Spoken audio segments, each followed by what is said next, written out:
สวัสดีค่ะขอต้อนรับเข้าสู่ช่องป้าจำลองผมค่ะมาเด้อมากินข้าววันนี้มากินก้อยค่ะอยากกินก้อยสั่งซื้อก้อยข้าว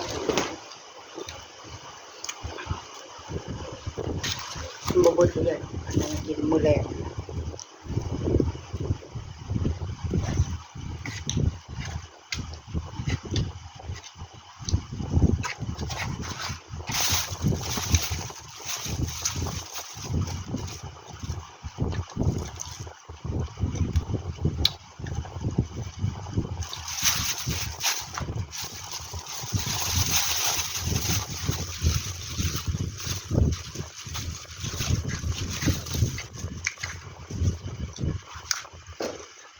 มีแขวยำอยู่บ่มักถั่ว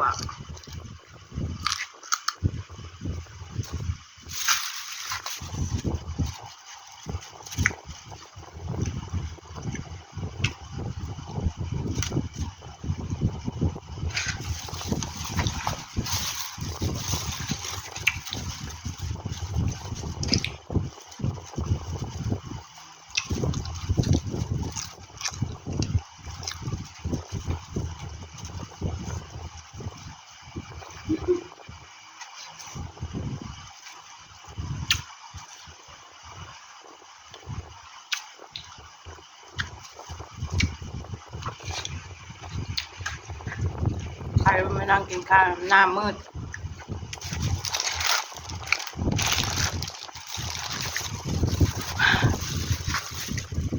ตามัวมานั่งกินข้าว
วัยรุ่นกินข้าวครับพี่น้อง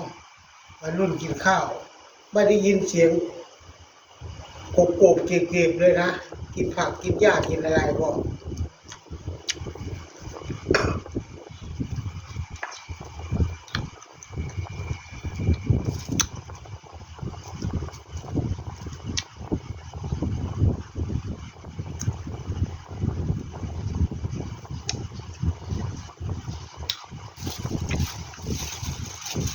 ไปได้ยังไง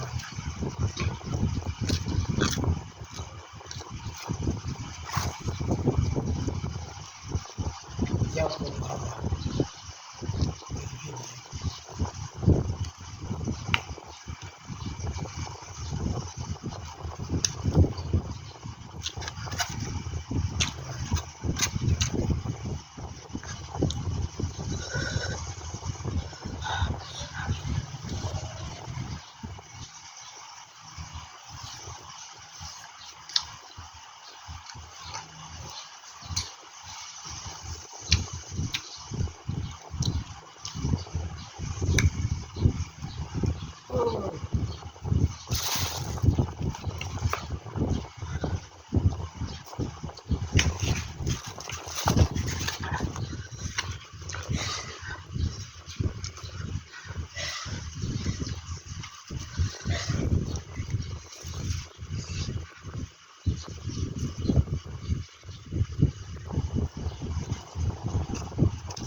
โอ้ยเผ็ดเด้อ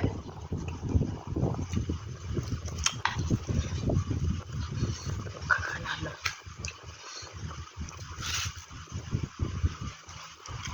สาวพิมพ์ยิ้มบ่หวาน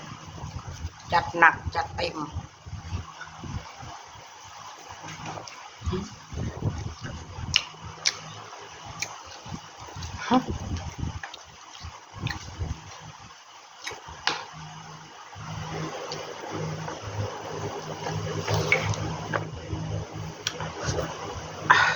เผ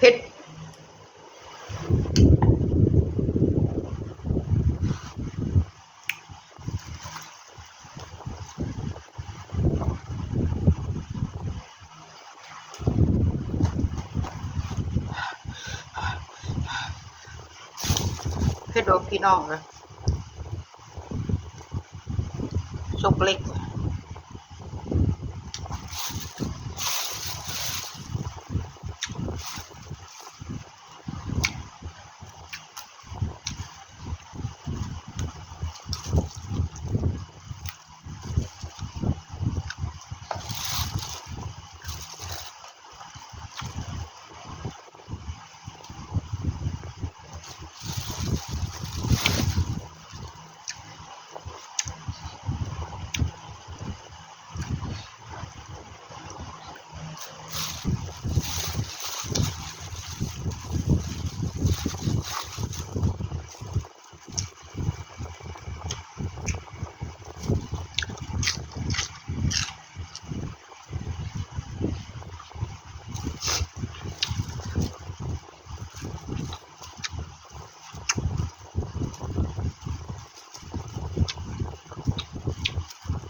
มันทั้งเผ็ดทั้งนัวทั้งแซ่บ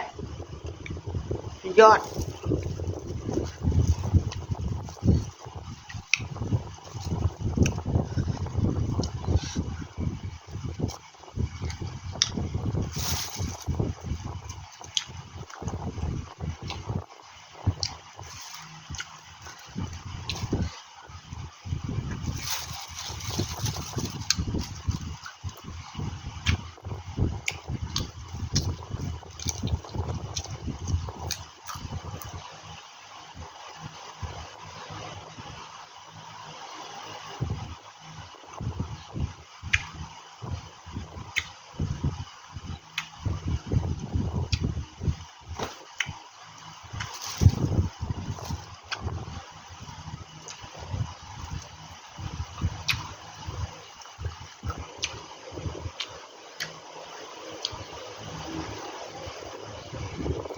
โอเคค่ะ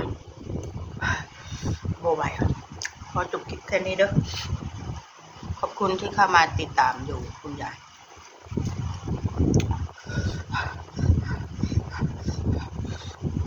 เอาไว้ดูคลิปหน้าเนาะคลิปนี้ขอจบแค่นี้ค่ะเผ็ดค่ะ